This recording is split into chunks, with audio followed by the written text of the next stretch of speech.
দোয়া দেবই দেবো, হ্যাঁ আরো বড় হোক। আবার আমার গরিব কাঙ্গালকে দেখাই দেখছি। দুর্গাপূজা মানে শুধু উৎসব নয়, এটি ভালোবাসা ও ভাগ করে নেওয়ার একটি বিশেষ সময়। এই আনন্দকে সকলের মাঝে ছড়িয়ে দিতে এক অনন্য উদ্যোগ নিল তালগ্রাম কামাল শাহ সোসাইটি। শারদীয়ার মরশুমে দুস্থ ও অসহায় পরিবারের মুখে হাসি ফোটাতে মঙ্গলবার ভরতপুর 1 নম্বর ব্লকে তালগ্রামে আয়োজন করা হয় এক বস্ত্র বিতরণ অনুষ্ঠানের। এই অনুষ্ঠানে এলাকার প্রায় 2 শতাধিক দুস্থ মানুষের হাতে নতুন বস্ত্র তুলে দেওয়া হয়। অনুষ্ঠানে উপস্থিত ছিলেন তালগ্রাম পঞ্চায়েত প্রধানের প্রতিনিধি ফুলবাবু শেখ, পঞ্চায়েত সদস্য প্রতিনিধি হারেশ শেখ, ভরতপুর 1 নম্বর পঞ্চায়েত সমিতির সদস্য ইমদাদুল হক, সংস্থার কর্ণধার শেখ আনোয়ার হোসেন আনন্দ এবং সংস্থার সদস্যা আমিনা বিবি, সভাপতি ফুলু শেখ ও সংস্থার কোষাধ্যক্ষ তালেব শেখ, সদস্য ফিরোজুর রহমান, শামসুল হক, সিরাজ মোল্লা, দোলচন্দ্র শেখ এবং নঈমুদ্দিন আজাদ, রুলু মির্জা, পিপুল শেখ ও অন্যান্য সদস্যরা। সংস্থার কর্ণধার শেখ আনোয়ার হোসেন জানান যে শুধুমাত্র পুজোর সময় নয়, সারা বছর তারা বিভিন্ন সামাজিক কাজের মাধ্যমে দুস্থ পরিবারের পাশে থাকার চেষ্টা করেন। তাদের এই মানবিক উদ্যোগে সাধুবাদ জানিয়েছেন এলাকার বিশিষ্ট ব্যক্তি থেকে শুরু করে সাধারণ বাসিন্দারাও। এই ধরনের মানবিক কাজের মাধ্যমে তালগ্রাম কামাল শাহ সোসাইটি প্রমাণ করে দিল উৎসবের আনন্দ সবার জন্য তাদের এই প্রয়াস সমাজের এক নতুন দিগন্তের উন্মোচন করেছে। প্রতি বছর ন্যায় এবছরই কামাল শাহ সোসাইটির কর্ণধার জনাব আনোয়ার সাহেব, উনি এলাকার দুস্থ মানুষদেরকে যে বস্ত্র বিতরণ করছে, এই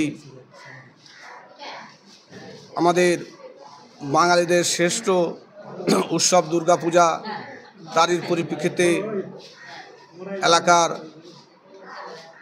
গরিব মানুষদেরকে যে বস্ত্র বিতরণ করছে, আমি এর জন্য খুব গর্বিত, খুব ভালো লাগছে।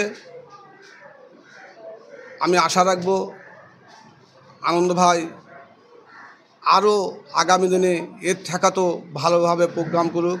আমরা ওনার সঙ্গে আছি, আমরা তালগ্রাম গ্রাম পঞ্চায়েতের পক্ষ থেকে ওনার সঙ্গে আমরা সহযোগিতা করব, ওনার কাছে আমরা থাকব। প্রথম নয়, এই কামাল শাহ সোসাইটির তরফ থেকে যিনি এখানকার কর্ণধার আছেন, তিনি সত্যিই খুব গর্বের মানুষ, খুব দেখেও খুব ভালো লাগে। তার কারণ উনি শুধু এই দুর্গাপুজো উপলক্ষে নয়, উনার আমি দেখেছি যে আমাদের ঈদের উপলক্ষে, ঈদুল জোয়ার উপলক্ষে, এবং শুধু ঈদুল জোয়া এবং দুর্গাপুজো, লক্ষ্মী পুজো বলে নয়, বিভিন্ন দুস্থ পরিবারকে উনি দেখেছি। আমাদের কর্ণধার উনি আজ কি দেখলাম যে কালকে তালগ্রাম থেকে আরম্ভ করে তালগ্রাম পঞ্চায়েতের বিভিন্ন গ্রামে দুস্থ পরিবার, কেউ হয়তো বিয়ে দিতে পারছে না অর্থের অভাবে, উনি দেখেছেন, উনি এমন একটা কর্ণধার, ওনার পাশে দাঁড়াইছেন।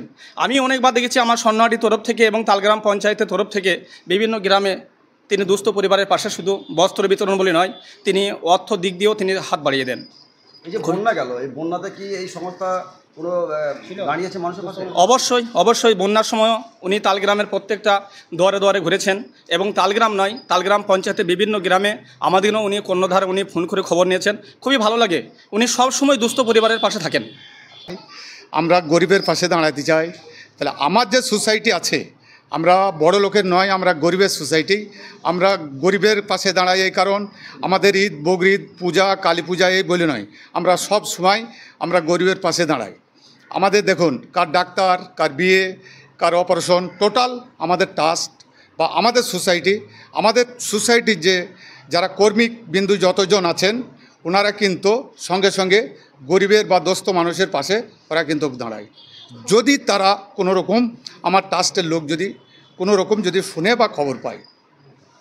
তো এই যে আপনাদের এত অর্থ ব্যয়, আপনারা সব সময় আমরা যেটা জানলাম যে প্রত্যেকের পাশে থাকেন, দুস্থদের পাশে থাকেন, বিয়ে বলেন, তারপরে দুর্যোগ বলেন, তারপরে আপনার এই যে কোনো অনুষ্ঠানে বলেন, এত অর্থ কোথা থেকে আসে? জি দেখুন, আমাদের অর্থ কোথায় থেকে আসে, আমরা প্রত্যেকটা ট্রাস্টের সঙ্গে যুক্ত আছি। প্লাস যখন আমরা দেখি যে ট্রাস্টে থেকে কোনো অনুদান আমরা যদি না পাই, তখন আমার যে কর্মী ট্রাস্টের আছে ওদের কাছে হাজার হাজার টাকা, 2000, 5000, 1000, যে যেমন আমার ভাই আছে, প্রেসিডেন্ট, সেক্রেটারি, কেশিয়ার, আদার্স সদস্যবিন্দুদের কাছে আমরা ওইটা কালেকশন করে নিই।